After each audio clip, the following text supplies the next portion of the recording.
Je nepríjemné sú obidve situácie, ale podľa môjho názoru nefunkčný terminál je podstatne horšia záležitosť, pretože gól v 90. minúte je síce nepríjemný, ale nie je to koniec väčšinou, takže ďalšia šanca príde, ale ten POS terminál veľmi nahnevá. V dnešnej dobe si dovolím povedať, že asi tie servery.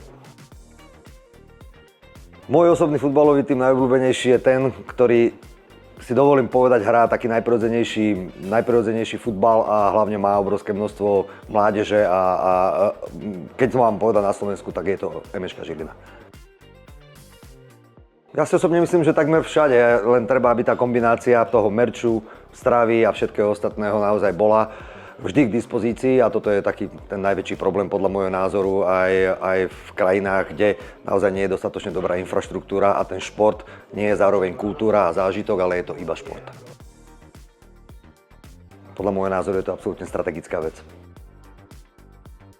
Tak sú to dve rôzne kategórie, obidve sú veľmi nebezpečné. Samozrejme, tie vírusy sú dneska, dovolím si povedať, už dosť rýchlo odchytiteľné. S tými dymovnicami je to dosť komplikované a aj s inými predmetmi, ktoré naozaj nepatria na športové podujatia, pretože vytvárajú nebezpečenstvo ohrozujúce život, nie ohrozujúce siete a servery.